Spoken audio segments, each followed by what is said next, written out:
Welcome to small by Swati. मैं हूँ life science and biology educator. आज हम यहाँ पर सेल जंक्शंस को डिस्कस करेंगे, जिसके अंदर हमने इससे पहले वीडियो में हमने गैप जंक्शंस को डिस्कस किया था। अगर आपने वो वीडियो नहीं देखा है तो आप चैनल पर जाके उस वीडियो को ज़रूर देखिएगा ताकि आपके कॉन्सेप्ट क्लियर हो। यहाँ पर हम टाइट जंक्शंस को देखते हैं, तो आइए देखते हैं कि टाइट जंक्शंस किस तरीके से काम करते हैं और ये किस चीज़ से अफेक्टेड होते हैं और कैसे इनका फंक्शंस होता है। तो वीडियो को लास्ट तक जरूर देखिए, चैनल को लाइक शेयर सब्सक्राइब जरूर करें। तो आइए देखते हैं टाइट जंक्शंस कैसे काम करते हैं।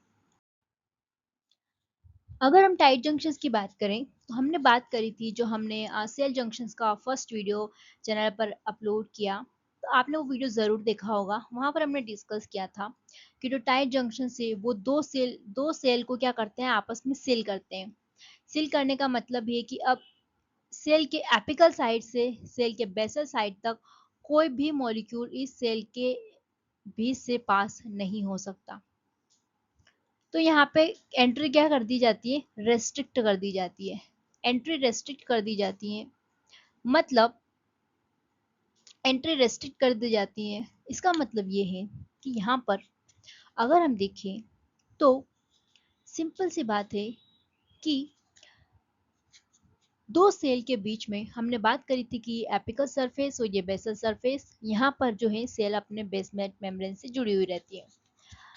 अब टाइट जंक्शंस का इंपॉर्टेंस क्यों है, क्योंकि टाइट जंक्शंस क्या है, एक जो परमेबिलिटी है, जैसे हम इंटेस्टाइन में जब खाना अब्जॉर्ब होता है और किडनीज में जब फिल्ट्रेशन होता है, रीअब्जॉर्प्शन होता है डिफरेंट सब्सटेंसेस का, तो वहाँ पर टाइट जंक्शंस की बहुत इंपॉर्टेंट रोल है। राइट, कि सेल के बीच में मान लो सेल तो सिलेक्टिव परमिएबिलिटी प्रोवाइड करती है कि सेल जिसे एंट्री देगी वो ही अंदर जा सकता है। लेकिन सेल के बीच की स्पेस अगर टाइटली सील्ड नहीं होगी तो कुछ सब्सटेंस यहाँ से बीच से निकल जाएंगे, और इनके निकलने की वजह से एक जो कंसंट्रेशन डिफरेंस होता है वो यहाँ पर क्रिएट हो जाएगा, जिसकी वजह से फंक्शनिंग में हमें डिफरेंस देखने को मिलेगा। तो ये जो टाइट जंक्शंस होते हैं, ये टाइट जंक्शंस क्या होते हैं, प्रोटीन्स के बने हुए होते हैं। कुछ स्पेसिफिक टाइप के प्रोटीन्स होते हैं जो दो सेल के प्लाज्मा मेम्ब्रेन को इस तरीके से सील कर देता है कि अब यहाँ से कोई भी सब्सटेंस पास नहीं होता, कंप्लीटली उसे क्या कर दिया गया है, सील कर दिया गया है। राइट, तो जो सीलिंग जंक्शंस होते हैं वो यहाँ पर टाइट जंक्शंस कहलाते हैं। अब टाइट जंक्शंस जो है, इनके जो प्रोटीन्स है वो किन प्रोटीन से मिलके बने हुए होते हैं, तो टाइट जंक्शन जो है वो यहाँ पर क्लाउडिन क्लाउडिन प्रोटीन होते हैं।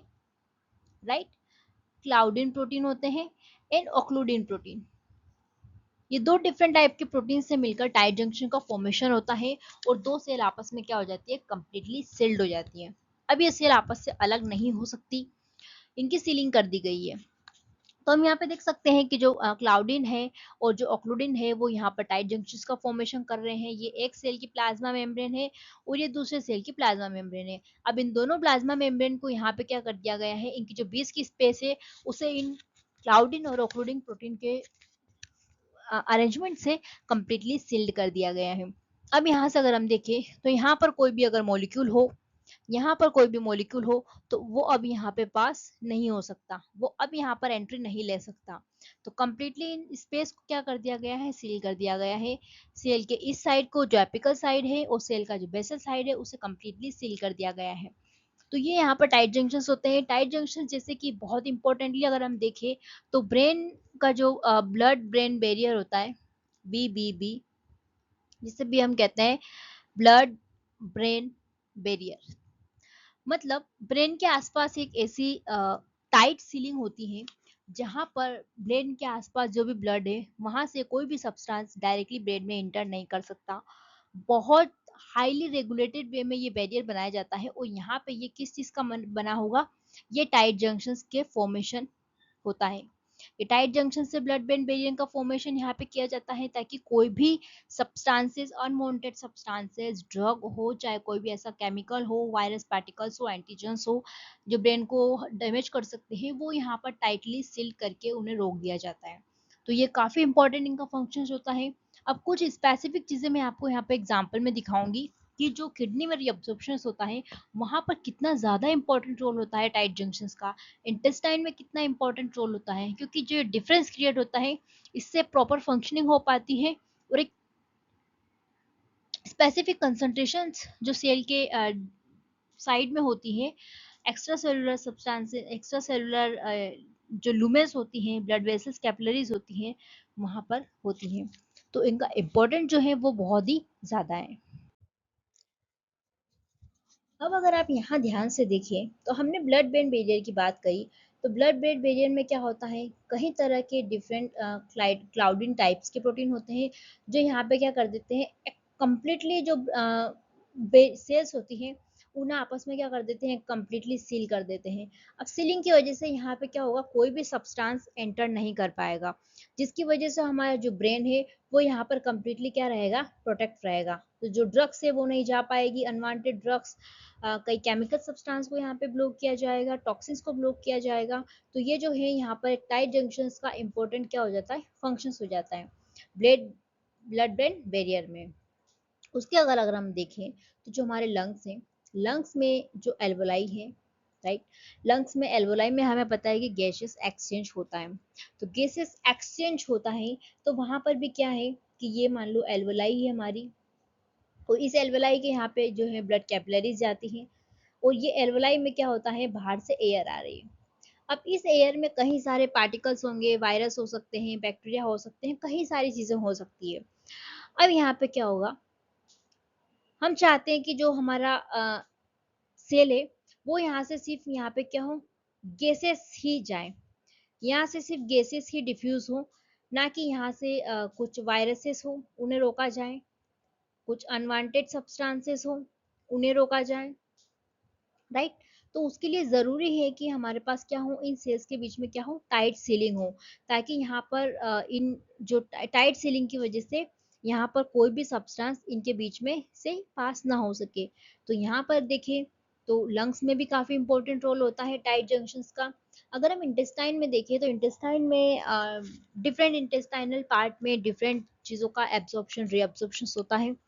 तो यहाँ पर जो डिफरेंट क्लाउडिन प्रोटीन्स होते हैं वो स्पेसिफिकली क्लाउडिन 1 2 3 4 7 ये प्रेजेंट होते हैं, जो एक सिलेक्टिवली परमेबल उसे बनाते हैं, और जो न्यूट्रिएंट्स को इंटेस्टाइनल सेल में एंट्री मिलनी चाहिए उन्हें ही मिलनी चाहिए, अदरवाइज जो अनवांटेड एक्सेस में जो चीज़ें होती हैं उन्हें यहाँ पर टाइट जंक्शन के थ्रू द्वारा सील किया जाता है। अगर हम स्किन की बात करें तो हमारी स्किन है वो स्किन भी तो एक बैरियर की तरह काम करती है, राइट। तो हमारी जो स्किन की सेल है वो स्किन की सेल भी आपस में क्या होती है, टाइट जंक्शंस के थ्रू आपस में सिल्ड हुई रहती है, ताकि यहाँ पर कोई पैथोजन जैसे गैसियस एक्सचेंज होता है, यहाँ पर सेल क्या करती है, वाटर वेपर, हमारी स्किन से लगातार वाटर वेपर होता है, उसके अलावा जो है पसीना जो बनता है वो सब सेल्स यहाँ पर बाहर सिक्रीट करती रहती है, लेकिन इन सेल को फिर भी सील करके रखा जाता है ताकि यहाँ पर हमें इन्फेक्शन ना हो, सेल के बीच में से कोई वायरस पार्टिकल अंदर ना जाए। अगर हम किडनी की बात करें तो किडनी के अंदर तो बहुत ही इंपॉर्टेंट फंक्शंस है। किडनी के अंदर क्या होता है, किडनी के अंदर हमें पता है कि जो हमारे न्यूरॉन नेफ्रॉन है वो नेफ्रॉन से क्या होता है, ब्लड के अंदर डिफरेंट चीज़ों को रीअब्जॉर्प्शन उनके अंदर होता है, अनवांटेड चीज़ों को यूरिन के द्वारा बॉडी बाहर निकाल देती है। तो यहाँ पे कुछ रीअब्जॉर्प्शंस ऐसे आयंस का भी होता है जिनके लिए सेल के पास क्या है, कोई भी ट्रांसपोर्टर नहीं है। अब सेल के पास क्या है, यहाँ पर कोई भी ट्रांसपोर्टर है तो उस ट्रांसपोर्टर के द्वारा सेल से वो मटेरियल अंदर बाहर जा सकता है। लेकिन अगर कोई आयंस ऐसे हैं जैसे मैग्नीशियम आयन, तो सेल के पास मैग्नीशियम के लिए कोई भी ट्रांसपोर्टर अवेलेबल नहीं होता है। तो अब उस मैग्नीशियम जो है वो यहाँ पर हमने बात करी थी कि सेल के अंदर दो, सेल के आसपास दो तरह के ट्रांसपोर्ट हो सकते हैं, या तो पैरासेल्युलर होगा या फिर वो जो है हमारा ट्रांससेल्युलर होगा। तो सेल के क्रॉस करके जो जाएगा वो ट्रांससेल्युलर, और जो दो सेल के बीच से निकलेगा वो पैरासेल्युलर। तो यहाँ पर कैल्शियम एंड मैग्नीशियम का जो बहुत ज्यादा परसेंटेज है वो यहाँ पर पैरासेल्युलर रीअब्जॉर्प्शन के थ्रू होता है। अब हम तो कह रहे हैं कि सेल के बीच में क्या होता है, टाइट जंक्शंस होते हैं, बिल्कुल होते हैं, यहाँ भी होते हैं टाइट जंक्शंस, लेकिन इन टाइट जंक्शंस के थ्रू थोड़ी लिखी टाइप के होते हैं, मतलब कुछ सब्सटेंसेस को यहाँ पर रेगुलेट करके एंट्री दी जाती है और कैल्शियम और मैग्नीशियम को यहाँ पर जो है रीअब्सॉर्ब किया जाता है। अगर कंप्लीटली सील्ड हो, यहाँ पर कंप्लीटली बिल्कुल सील हो, तो शायद हमारी बॉडी जितना कैल्शियम मैग्नीशियम हमारे बॉडी को रिक्वायर्ड है grow proper growth and development के लिए, वो यहाँ पर कभी भी रीअब्सॉर्ब नहीं हो पाएगा। इसलिए ये जो टाइट जंक्शन है वो हाईली रेगुलेटेड वे में काम करते हैं, इन्हें लगातार डायनामिक फॉर्म में रेगुलेट किया जाता है, इनके जो बीच की स्पेसिंग है उन्हें रेगुलेट किया जाता है ताकि डेलिबरेटली किसी आयन मॉलिक्यूल्स को यहाँ पर रीअब्सॉर्ब किया जा सके। तो हम थोड़ा डिटेल में देखेंगे कि रीनल ट्यूब्यूल में ये चीजें कैसे होती। अगर अब हम जरा सा थोड़ा सा अगर हमें नेफ्रॉन का स्ट्रक्चर पता हो, तो नेफ्रॉन जो है ये हमारा बोमन कैप्सूल होता है। बोमन कैप्सूल के बाद ये हमारी यहाँ पे क्या होती है, पीसीटी होती है, प्रोक्सिमल कन्वोल्यूटेड ट्यूब्यूल होती है, ये बोमन कैप्सूल है, राइट। यहाँ से हमारा क्या होता है, ब्लड फिल्टर आउट होता है और ये जो पीसीटी है, ये पीसीटी यहाँ पर कहाँ किस में कन्वर्ट होती है, जो हमारा लूप ऑफ हेनले है, राइट, लूप ऑफ हेनले में ये जाती है। तो ये हमारा लूप ऑफ हेनले हो गया। लूप ऑफ हेनले से ये जो है हमारी डीसीटी फॉर्म करती है, ये हमारा डीसीटी हो गया, ये हमारा लूप ऑफ हेनले हो गया। और ये जो लूप ऑफ डीसीटी है वो हमारी फर्दर कहाँ पे, कलेक्टिंग डक्ट में जाकर ओपन होती है। तो ये हमारी कलेक्टिंग डक्ट हो गई, कलेक्टिंग ट्यूब्यूल हो गई। तो यहाँ पर हम देखिए, तो जब ब्लड यहाँ पे आता है, ब्लड नेफ्रॉन के पास आता है फिल्ट्रेशन के लिए, तो यहाँ पे जब फिल्टर होता है, राइट, ये फिल्टर हो गया। अब यहाँ पे क्या हो रहा है कि हम बात करें कि ग्लोमेरुलस फिल्ट्रेशन के बाद यहाँ पर जो प्रॉक्सिमल कन्वोल्यूटेड ट्यूब्यूल होता है, यहाँ पर कैल्शियम और मैग्नीशियम की अगर हम बात करें, तो कैल्शियम और मैग्नीशियम मेनली पैरासेल्युलर ट्रांसपोर्ट द्वारा मेनली रीअब्सॉर्ब कर लिया जाता है। मतलब यहाँ की जो सेल्स हैं, ये जो सेल्स हैं, पीसीटी की जो सेल्स है, यहाँ पर ये कैल्शियम मैग्नीशियम होगा जो फिल्टर में आया होगा। अब इसे क्या करना है, ब्लड में रीअब्सॉर्ब करना है, तो ये मेनली पैरासेल्युलर सब्सटेंस के द्वारा यहाँ पे रीअब्सॉर्ब कर लिया जाता है, राइट। मेनली 65% यहाँ पर इसे पैरासेल्युलर ट्रांसपोर्ट द्वारा रीअब्सॉर्ब कर लिया जाता है। अगर हम यहाँ पर देखें, तो ये हमारी होती है असेंडिंग, ये हमारी होती है डिसेंडिंग लूप ऑफ हेनले, तो ये होती है हमारी ascending loop of Henle, right. अब जो हमारी thick ascending of loop of Henle है, ये है thick ascending loop of Henle. ये जो हमारा पार्ट है, यहाँ की जो सेल्स है वो क्या करती हैं, वो क्या करती हैं, बचा हुआ जो कुछ परसेंट होता है कैल्शियम का, उसे यहाँ पर जो टाइट जंक्शन से उसके द्वारा यहाँ पर जो है रीअब्सॉर्ब किया जाता है कैल्शियम एंड मैग्नीशियम्स को। यहाँ पे टाइट जंक्शंस होते हैं जैसे क्लाउडिन क्लाउडिन 16 एंड 19 स्पेसिफिकली यहाँ पर कैल्शियम और मैग्नीशियम के रिएब्सॉर्प्शन के लिए रिस्पॉन्सिबल होते हैं। अगर हम डीसीटी की बात करें तो कुछ कुछ अमाउंट में कैल्शियम यहाँ पर जो डीसीटी होता है हमारा, वो डीसीटी में कैल्शियम को और मैग्नीशियम को सेल्यूलर पाथवे द्वारा, ये जो यहाँ पर जो होगा, ये अब सेल के ट्रांससेल्युलर पाथवे द्वारा इसे रीअब्सॉर्ब किया जाता है। तो हम बात करें कि जो पैरासेल्युलर ट्रांसपोर्ट हो रहा है कैल्शियम और मैग्नीशियम का, वो यहाँ पर मेनली पैरासेल्युलर टाइट जंक्शन के द्वारा हो रहा है। यहाँ पर भी टाइट जंक्शन प्रेजेंट हैं इन सेल्स के बीच में, लेकिन फिर भी यहाँ यहाँ पर एक ग्रेडियंट क्रिएट किया जाता है और ये ग्रेडियंट जो है वो कैल्शियम और मैग्नीशियम के रिएब्सॉर्प्शन के लिए रिस्पॉन्सिबल है। अगर ये टाइट जंक्शंस के थ्रू यहाँ पर रीअब्जॉर्प्शन ना हो, तो फिर हमारे लिए बहुत मुश्किल हो जाएगा बॉडी सेल्स के लिए कि वो कैल्शियम मैग्नीशियम को क्या करें, रीअब्जॉर्ब करें और उन्हें डिफरेंट फंक्शनिंग यहाँ पे हो। तो ये काफ़ी इंपॉर्टेंट है। बाकी कुछ कैल्शियम जो है, कैल्शियम मैग्नीशियम है, वो यूरिन से भी पास आउट हो जाते हैं।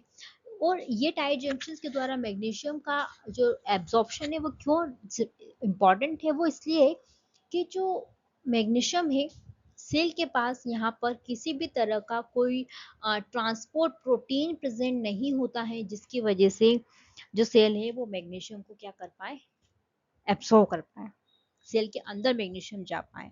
तो ट्रांसपोर्टेशन का यहाँ पे कोई रास्ता नहीं है, सेल के पास ऐसा कोई ट्रांसपोर्ट प्रोटीन नहीं है जिससे कि वो मैग्नीशियम को अपने अंदर ले सके। जैसे कैल्शियम के लिए होते हैं चैनल्स होते हैं, एक्टिव एक्टिव एक्टिव चैनल्स होते हैं, एटीपेस होते हैं, तो वो यहाँ पर नहीं होते हैं। तो अब मैग्नीशियम के लिए स्पेसिफिक यहाँ पर टाइट जंक्शंस के द्वारा ही इसे रीअब्सॉर्ब कराया जाता है। तो अभी जैसे हमने बात की कि यहाँ पर कैसे कैल्शियम और मैग्नीशियम का पैरासेल्युलर ट्रांसपोर्ट मोड से रीअब्सॉर्प्शन होता है। तो अगर हम यहाँ पे देखें तो जो हमारे दो सेल है, राइट, ये मान लो हम पीसीटी की अगर बात करें तो ये हमारी पीसीटी है। तो इस पीसीटी की जो सेल्स हैं ये है पीसीटी, तो ये हमारी हो जाएगी ल्यूमेन, और यहाँ से जो चीजें एब्जॉर्ब होगी वो कहाँ जाएगी, ब्लड में जाएगी, राइट। तो ये इंटरस्टिशियल ब्लड है। तो ल्यूमेन और इंटरस्टिशियल ब्लड के बीच में यहाँ पे क्या है, ये एब्जॉर्प्शन हो रहा है। तो अगर हम इस फिगर को ध्यान से देखें तो हमें समझ में आएगा कि ये एक सेल है, ये दूसरी सेल है, इन दोनों सेल के बीच में यहाँ पे क्या है, टाइट जंक्शन से, जो कि बने हुए हैं क्लाउडिन 16 एंड क्लाउडिन 19 से। अब इन इस ल्यूमेन से हमें कैल्शियम और मैग्नीशियम को एब्जॉर्व करना है, कैल्शियम और मैग्नीशियम को ल्यूमेन से ब्लड में लाना है। तो इसके लिए क्या किया जाता है, यहाँ पे अलग अलग ग्रेडियंट बनाए जाते हैं। अब सेल क्या करती है, ये जो सेल है, ये सेल यहाँ पे क्या करती है, इसके पास यहाँ पर ट्रांसपोर्टर चैनल होते हैं, सोडियम पोटेशियम क्लोराइड को ट्रांसपोर्टर चैनल्स होते हैं, जिससे कि ये क्या करती है, सोडियम और पोटेशियम क्लोराइड का एक्सचेंज करती है। उस पोटेशियम को यहाँ पे ल्यूमेन में डाला जाता है और फिर उसे वापस से ब्लड में सेल के बीच में, सेल के अंदर क्या कर दिया जाता है, पंप कर दिया जाता है। तो यहाँ पे एक डिफरेंस क्रिएट किया जाता है। वो डिफरेंस यहाँ पे होता है किसकी वजह से, एक ल्यूमेन के अंदर एक positive charge cation rich medium तैयार किया जाता है, जो कि होता है पोटेशियम की वजह से। क्योंकि यहाँ पर सेल के पास क्या है, sodium potassium chloride channels present होते हैं।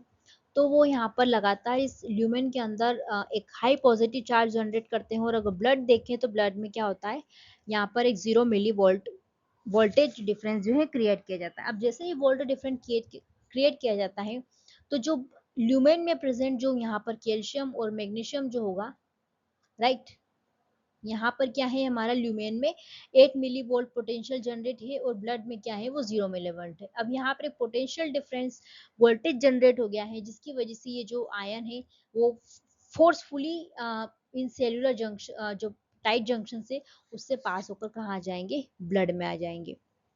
तो ये एक मैकेनिज्म है कि कैसे टाइट जंक्शंस के द्वारा कैसे एक ट्यूबुलर लुमेन में एक वोल्टेज का डिफरेंस क्रिएट किया जाता है, और ऑटोमेटिकली जो है वो आयंस क्या कर जाते हैं, पैसिवली यहाँ पर क्या हो जाते हैं, मूव कर जाते हैं। तो ये जो पेरासेल्युलर ट्रांसपोर्ट होता है वो यहाँ पे कैसा होता है, पैसिवली होता है। मतलब यहाँ पे जो पीसीटी में कैल्शियम मैग्नीशियम का रिएब्सॉर्प्शन होता है, वो यहाँ पर कोई एनर्जी हमें खर्च नहीं करनी होती है, जस्ट एक वोल्टेज डिफरेंस क्रिएट किया जाता है और उसके द्वारा यहाँ पर जो है ये कैल्शियम और मैग्नीशियम का रिएब्सॉर्प्शन हो जाता है। तो ये चीजें हमने यहाँ पर देखी। अब जो पीसीटी की जो सेल्स होती हैं, प्रोक्सिमल पीसीटी की जो सेल्स होती है, जहाँ पर नियरली 65% तक कैल्शियम और मैग्नीशियम को बल्क में पेरासेल्युलर पाथवे से क्या किया जाता है, रिएब्जॉर्ब किया जाता है। तो ये जो हमारा ल्यूमेन होता है, जहाँ पर कैल्शियम मैग्नीशियम वाटर आयन सबसे ज़्यादा है, और हमें इसको ले जाने कहाँ पे, ब्लड, ब्लड में जो पे इंटरस्टिशियल स्पेस है, जहाँ कैपिलरीज है, तो इस सेल के आसपास जो टाइट जंक्शंस होंगे, यहाँ से इनको क्रॉस करना होगा। तो यहाँ पे क्या चीजें फैक्टर होंगे जो इसको फेवर करेंगे, तो यहाँ पे ड्राइविंग फोर्स होता है वाटर रिएब्सॉर्प्शन। लगातार यहाँ पे वाटर रिएब्सॉर्ब किया जाता है ताकि एक ड्राइविंग फोर्स क्रिएट होता है। और जो क्लाउडिन टाइट जो टाइट जंक्शंस के क्लाउडिन 2 प्रोटीन्स हैं यहाँ पर, वो इम्पोर्टेंट रोल प्ले करते हैं, क्लाउडिन 2, राइट, क्लाउडिन 2। वहीं अगर हम डीसीटी की बात करें, जहाँ पे कुछ अमाउंट में कैल्शियम और मैग्नीशियम को रिएब्सॉर्ब किया जाता है, वो यहाँ पे क्या किया जाता है, एक्टिवली किया जाता है। एक्टिवली कैसे, एक्टिवली ऐसे कि यहाँ पर जो कोई हार्मोन आएगा, जैसे कि पैराथायरॉयड हार्मोन हो गया, कैल्सिट्रायल हो गया, उसके बाद टीआरबीपी का एक्सप्रेशन जो रेगुलेट किया जाता है। तो टीआरबीपी क्या है, एक ट्रांसपोर्टर होता है जो ल्यूमेन से जहाँ पर कंसंट्रेशन कम है कैल्शियम की, लेकिन सेल के अंदर ज़्यादा हो, लेकिन फिर भी अगर कैल्शियम को क्या करना हो, रिएब्सॉर्ब करना हो, तो उसके लिए यहाँ पे क्या किया जाता है, एक अ, हम कह सकते हैं कि एक सेल सिग्नलिंग पाथवे यहाँ पे चलाया जाता है इन रिस्पॉन्स टू हार्मोन। ये हार्मोन अपने रिसेप्टर से बाइंड करते हैं, सेल के अंदर सिग्नलिंग चालू करते हैं, और कैल बाइंडिंग जो कैल्शियम बाइंडिंग प्रोटीन है उन्हें एक्टिवेट करते हैं, और यहाँ पर उन कैल्शियम को जो है फिर ब्लड में डाला जाता है। तो एक्टिवली जो है ये हार्मोन्स के रिस्पॉन्स में डीसीटी मेनली कैल्शियम रेगुलेशन में काम करता है, और जो पीसीटी है वो हमारा वो पैरासेल्युलर बल्क ट्रांसपोर्टेशन करता है ल्यूमेन से ब्लड के अंदर। यहाँ पे किसी हार्मोन की जरूरत नहीं होती है, यहाँ पे केवल और केवल वोल्टेज डिफरेंस और वाटर रिएब्जॉर्प्शन ड्रेक फोर्स जो होता है उससे ही टाइट जंक्शंस के थ्रू कैल्शियम और मैग्नीशियम को रिएब्जॉर्ब कर लिया जाता है।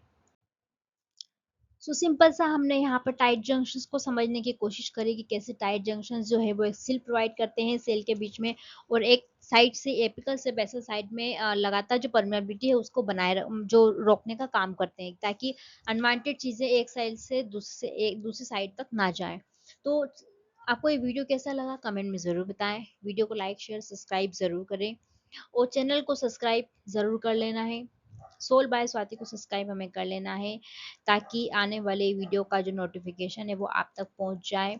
और बायोलॉजी को हम इंटरेस्टेड बनाना चाहते हैं, कॉन्सेप्ट को हम समझना चाहते हैं, ना कि केवल और केवल एग्जाम के पीछे हम भागे, बल्कि हम एक स्ट्रॉन्ग जो हमारा सब्जेक्ट फाउंडेशन है वो तैयार करें। उसके लिए ज़रूरी है कि हम ऐसे चीज़ों को फॉलो करें जो एक्चुअली ऑथेंटिक है।